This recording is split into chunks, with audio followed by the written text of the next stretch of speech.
I'm going to cut it short because we're running time. Just welcome, and Guy is your tour guide. He's the best in the business. It's your lucky day. He's a great guy. You gotta love this. All right. Thank you, and Mike. so you're in good hands, and let's get this party started.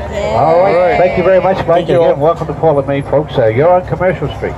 Commercial Street is where everything happens in my city now. Has not always been that way. My original street up like 12 blocks to my right-hand side is Congress Street. That's where it all. Further east you get in my state, Eastport, Maine, 136 miles due east of the city of Portland. 28-foot tides up there, meaning the water is running 28-foot tides.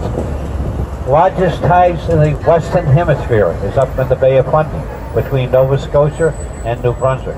32-foot tides up there. Give you an idea how high these tides are. These beautiful buildings you're seeing here, these are not our original buildings either. 1866, Portland, Maine had a phenomenal fire. We lost about a third of our city. We're going to cover that fire as we move along. We have been discovered here since the 1600s with people moving into this area. We've had several fires. We've been burnt out by the Indians, burnt out by the French, the Spaniards, the British, and we burnt ourselves out in 1866. The only two fires we're going to concentrate on is fire 1775 and the fire of 1866. And we'll fill you in a different history as we go along. So everything you're going to see along the eastern side of my city has been rebuilt since the fire of 1866. That being said, the first historic building up here on Lake Ave, the granite building you see, our U.S. Customs House, the oldest customs house of these United States. This is a new one. The old one burned down in the fire of 1866. This is rebuilt, reopened in 1872. And we're going to talk about one restaurant in any length anyway, and that's the Irish pub right here, right alongside of us right now. And that's known as Re-Raws. And the only reason we talk about Re-Raws is it's kind of unique. It's an Irish pub, as you see. Well, what happened about 25 years ago, we got up one morning, there was a barge set in my harbor, and that pub was set off that barge. And from Ireland, on the biggest pub of the Portland, Maine, set it in there, found that warehouse, put a restaurant around it. It's a beautiful, beautiful Irish pub. We've not seen an authentic Irish pub. I know we've all been to Irish pubs. Go check that one out. Very, very nicely put together. He don't mind because he knows all the tour guys talk about the pub. And they tell me, but I'm not sure, you may be able to find a pint there if you so desire. What do you think the shot of that is, huh? Pretty good. Next pier to the Irish pub happens to be the Casco Bay Pier, and Portland, Maine has 365 islands off our coast. Wow. And this is the ferry service you can get to get out of those islands. We only service 8 of those islands out of the 365, because only 8 islands out there have enough population to warrant that type of service. The rest of them are privately owned.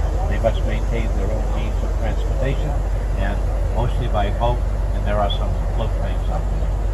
So in order to get into my city of Portland, especially in the summertime, we get ships from all over the world here. So there's no place for these islanders to bring and dock their boats. They'll go to the larger islands to get the ferry to come back into the city of Portland and go back home. Otherwise there's no parking for their boats here. So that's the way that works to sell.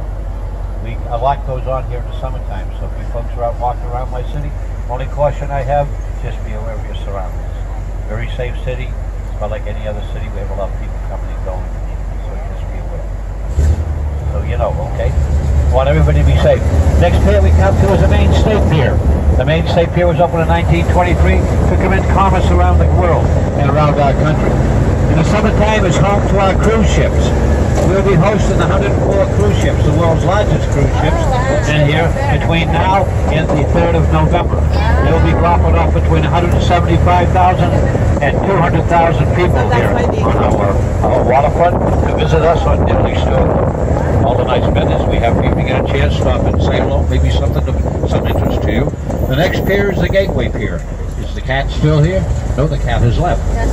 Where the big ship is docked. That's Royal Caribbean ship. They're in here for the daytime. Anybody off that ship? Anybody off the ship? No? Well, just visit. Okay, welcome again. They'll be leaving around 4 o'clock. They brought in around 2,800 people this morning. Wow. And they'll be visiting our area. They're on their way to Canada. Up in Canada and down through the St. Lawrence Seaway and down into Quebec and all that sort of good stuff. So they're having a good time here. They're first aboard. Nice to have them aboard. This area we're in here now, this is part of the Canadian government. The government came down here 1776 and until we got our statehood in 1820, this area was part of the Commonwealth of Massachusetts. We're one of the original colonies, known as the Massachusetts Bay Colony. And when we got our statehood in 1820, 1838, the Canadian government came down to Portland, wanted to know if they could use our port as their home port for Canada, because they could get no goods into Canada in the 1800s. All fresh water up there. Fresh water freezes. This is salt water. This does not freeze. Maybe 30 below zero, sitting in my truck here, my water will get no colder, 34 degrees Fahrenheit. So it was agreed, they came down. They used this for their waterfront. Let me get it up here. There you go. This beautiful railroad station set there. They brought the railroad down. This whole area was all railroad yard back in those days. You see here on my monitor. They also had grain elevators down here.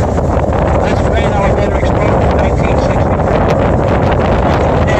They didn't retain there. Now they had grain.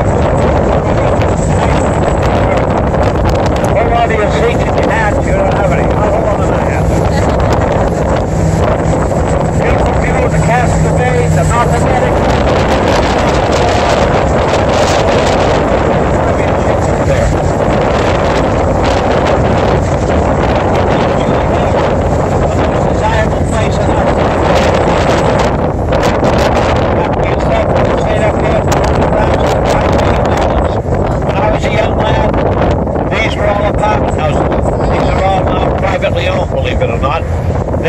Flatters up here that are owned by one or two families. The whole families, the children live in it, their grandchildren live in it. I never had that luxury myself. I don't know about you folks. We're going to stop here for a moment, give us a chance to look around, ask some questions, and do a little history. You see one of the cruise ships moving out of my harbor right now. That's the American Cruise Line going out, and that cruises all the rivers between the Canadian border and down through the New Hampshire border. Which one? And go up in all the fishing villages and that beautiful thing. They take big cruises out of Portland. Well, the first question I'm normally asked when we get up here, folks, is what is that beautiful fort right over there? What is it? What? Mike has taken and shut the truck down. If you'd like to take the seatbelts off, turn around and look at the thing, take some photos, feel free to do so. If on this side of the truck, when you stand up, remember we get folks that would like to take pictures on the other side, so give everybody equal time if you will, please. And then everybody go happy, even me. My wife likes that when I come home happy, by the way. The bad part is I speak all day long, but she loves it because I can't talk when I get home. What a deal that is, huh? Send him off to work when he can't talk when he gets home. First question I'm normally asked when I get out here is, what is that fort sitting out here in the middle of my harbor right there in front of us? Yeah. The fort's name is Fort Gorgeous. It was named after a gentleman who came over here in the 1700s as a representative of the King of England. And let me put it up here.